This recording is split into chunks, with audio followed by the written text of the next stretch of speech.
Yo, magandang araw mga parikoy. So ang video natin ngayon ay magbabahagi tayo kung paano nga ba ang naging procedure namin sa pagkakaroon ng dry dock sa aming barko or sa tugboat na ito, since tugboat yung ating sinasakyan ngayon. So yun nga mga parikoy, andito kami ngayon sa Keppel, Batangas, kung saan gaganapin yung pagkakaroon ng dry dock dito sa barkong ito. So unang-una mga parikoy, mapapansin niyo dito na yung aming pagpasok sa kanilang ship lifter or dito sa pwestong ito ay papaatras yung aming pag-atraka or paatras yung aming pag-maneuver. So ibang-ibang uri mga parikoy yung mga dry dock center or mga yung dry dock ng mga barko. May ilan dyan is paabante yung pasok ng barko. So dito is paatras naman yung aming pag-atraka sa kanilang ship lifter. At syempre mamaya ay ipapakita ko sa inyo kung ano yung sinasabi kong ship lifter dito, or yung isang parang plate kung saan inaangat nito yung barko sa kalagitnaan ng tubig dagat. So dito mga parikoy, mamaya is iaangat tayo dito hanggang sa tayo ay pumantay dyan sa mga taga Keppel na mga crew na naghihila sa barko natin.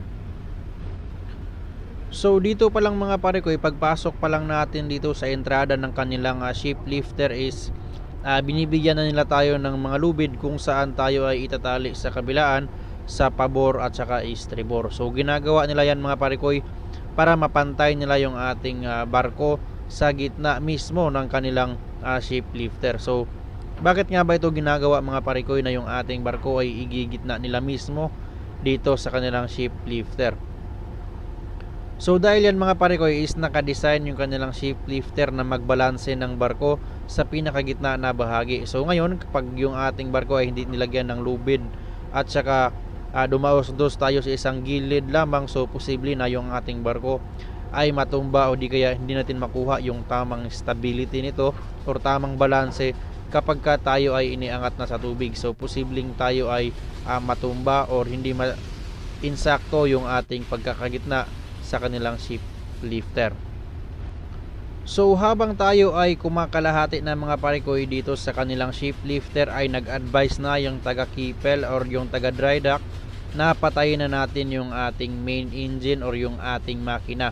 So sa kadahilanan mga parikoy, dahil meron ng mga divers na magda-dive sa ilalim at titingnan kung tayo nga ba ay nabalanse or nakagitna tayo sa kanilang ship lifter. So hindi pwedeng naandar yung ating makina at baka ma-engage natin dito yung ating propeller. So posibleng makadisgrasya tayo ng tao. So safety pa rin mga parikoy. So dapat patay na yung ating makina. So ganun nga mga parikoy, pinatay na natin yung ating makina dito.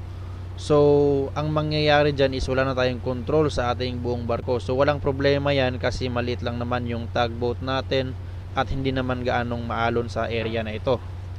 So dahil maliit yung barko natin mga parikoy is kaya itong hilain ng tao, ngunit dahan-dahan lamang since may kabigatan pa rin. Gayunpaman is nahihila pa rin ito ng isang tao lamang mga parikoy or tagi-isang tao sa magkabilang gilid. So ganyan lang mga parikoy yung kanilang procedure dito sa maliliit na barko. Well anyway mga parikoy, bakit nga ba nagkakaroon ng dry dock yung isang barko? So kapag isang barko mga parikoy, meron din tayong sinusunod dyan na maintenance o di kaya may sinusunod tayong galaw ng mga papeles. So itong barko mga parikoy parang makinarya din siya kung saan kailangan natin ng repair, kailangan natin ng maintenance, kailangan nating baguhan ng pintura para na rin mapanatili natin mga parikoy yung kagandahan at syempre yung galaw ng ating barko, kung siya pa ba ay nasa tama at nasa kapasidad pa ba siya sa kanyang trabaho bilang isang barko mga parikoy. So ganyan lang, may sinusunod tayong mga papeles na dapat nating i-comply para isa katuparan mga parikoy yung pagtakbo dito ng ating barko. Kasi kapag kulang sa papeles yung ating barko, hindi tayo ma-approve sa mga authority at syempre hindi tayo magkaroon ng pagkakataon mga parikoy na tayo ay pumalaot sa kalagitnaan ng dagat mga parikoy. So ganun na nga mga parekoy, ngayon ay hihilain nila itong ating barko hanggang sa umabot tayo mga parekoy doon sa pinakadulong bahagi ng kanilang ship lifter. So mamaya lang mga parekoy, ipapakita ko sa inyo or ipapasilip ko sa inyo na kaya ngang hilain ng dalawang tao lang paatras or paatraka itong ating tugboat mga parekoy, since nakalutang na rin tayo. So dahil na rin sa science mga parekoy, dahil nakalutang yung isang bagay, is kaya itong hilahin ng tao lamang since maliit na rin siya at hindi gaanong kalakihan. So ayan mga parekoy, mapapansin nyo naman na hinihila tayo ng mga tao paatras doon sa kanilang pinakadulong bahagi ng ship lifter. So ayan na parekoy, pagmasdan nating mabuti kung paano nila hilain yung ating barko papunta doon sa kanilang dulong bahagi. So ganun nga mga parekoy, mapapansin nyo rin dito na may iba't ibang bilang ng mga hydraulic dito mga parekoy, na kung saan ito yung ginagamit para may angat yung lifter nila, at syempre kasabay ng pag-angat ng kanilang ship lifter is nakapatong tayo doon. So automatic yan is aangat tayo dito sa kanilang dagat. So ayan mga parekoy, mapapansin nyo is papalapit na tayo sa dulong bahagi, at nariyan din na nakaalalay din paangat paunti-unti mga parekoy yung kanilang mga hydraulic na mga lifters na yan. So dito mga parekoy, tinatansya na ng mga engineer sa labas doon sa engineer ng Keppel na nakaantabay kung tayo nga ba ay nakagitna na sa kanilang ship lifter position. So ayan yung mga sinasabi ko parekoy, yung mga divers na yan, kung saan sila yung tumutulong sa pag-a-align sa ilalim, kasi may mga kahoy yan mga parekoy, may mga bakal dyan, kung saan yan yung binibigay nila ng balanse sa ilalim ng ating barko mga parekoy. So ayan yung mga divers yung nagbibigay ng guide sa mga bakal sa ilalim. So dito mga parekoy, mapapansin nyo is gumita na nga tayo sa pinakagitnang bahagi ng kanilang ship lifter, at syempre andyan na rin tayo sa kanilang pinakadulong bahagi sa pwesto nito. So pwede na mga parekoy na tayo ay iangat, dahil nga tayo ay nakaposisyon na sa kanilang gustong posisyon natin, at syempre ready na rin mga parekoy yung mga divers sa ilalim, at nakaantabay na sila sa pag-align ng mga kahoy at mga bakal mga parekoy sa pag-angat ng ating barko. So dito nga mga parekoy, sa kanilang hydraulic na mga lifters na ito is hindi madali ang pag-angat ng ganitong uri ng barko mga parekoy. So kahit maliit lang yung ating barko is umabot pa rin tayo dito ng halos mga 6 na oras mga parekoy sa pag-aangat, pag-aatraka, simula sa ating pag-aatraka hanggang sa tayo ay maiangat na nga ng tuluyan dito sa tubig ng dagat mga parekoy. So ayan yung sinasabi kong ina-align ng ating mga divers sa ilalim kanina, para pumwesto tayo sa gitnang bahagi, at nagbibigay na rin sila ng balanse sa ilalim na yan mga parekoy. So ganito na nga ang itsura mga parekoy kapag tayo ay naangat na ng tuluyan sa ating dagat. So ngayon is ang mag-aangat pa yan mga parekoy hanggang sa yung flooring nila is magpapantay na nga doon sa kanilang mga hydraulic na mga lifters. So ganito ang magiging itsura mga parekoy kapag tayo ay naangat na sa kanilang ship lifter position. So hindi naging madali mga parekoy yung pag-angat natin dito sa kanilang dagat, since yung hydraulic natin na ginagamit is nakaalalay lamang. So hindi dapat biglain yung pag-angat nito, kasi nga dapat magkasabay sila sa pag-angat para maging balanse na rin yung ating barko sa kanilang ship lifter. So ayan mga parekoy, patuloy pa rin tayong inaangat ng mga ship lifter niyan. So hindi nyo masyadong mapapansin, kasi nga mahina lang yung pag-angat nito mga parekoy. So syempre mga parekoy, pagdating natin sa kanilang center at tayo ay nakapwesto na, so kailangan nating magkabit ng shore connection sa kanila, or yung ating tinatawag na shoreline.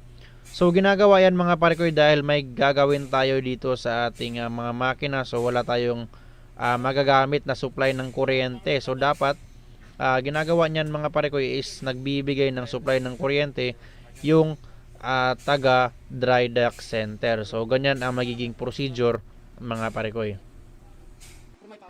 So ganun nga mga parekoy, sa pagkakabit ng shoreline connection natin is wala tayong magiging problema dito.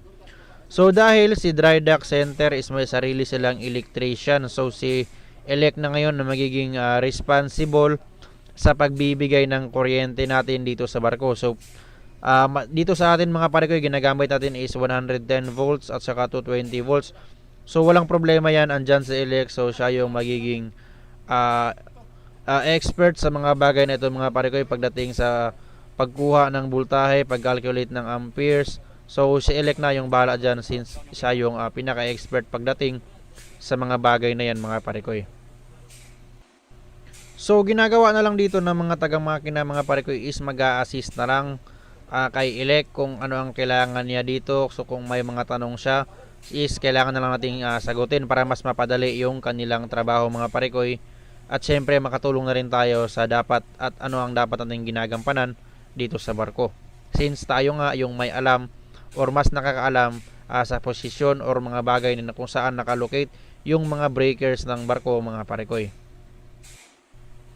At gayong tapos na nga tayong mag-connect ng shoreline connection mga parekoy, is pwede na tayong bumaba at silipin na nga natin kung ano yung mga nagiging problema sa ating mga seawater cooling, kung bakit nga ba mahina yung ating supply ng seawater sa loob ng barko. So titingnan natin mga parekoy sa ating sea chest kung bakit na rin mahina yung ating takbo. So dahil na rin yan dito sa mga nakakapit na mga marine growth. So ayan mga parekoy, maliliit na tahong, mga maliliit na talaba. So ayan, isa yan sa mga factors kung bakit mahina yung ating takbo mga parekoy, since isa yan sa nagbibigay na rin ng bigat ng barko. At syempre kumakapit yan mga parekoy doon sa gilid ng ating barko. So maaring hindi na swabe yung takbo ng ating barko mga parekoy. So ayan yung itsura ng ating propeller mga parekoy. So pansin nyo naman na napakadumi na. At abangan nyo mga parekoy sa ating next content, at ang patuloy na video nito is ipapakita ko mga parekoy kung paano nila ito tanggalin, ano ang magiging procedure niyan mga parekoy, at ano ang kanyang kinalabasan sa kanyang final na outlook. So subaybayan yung mga parekoy ang susunod na video na ito.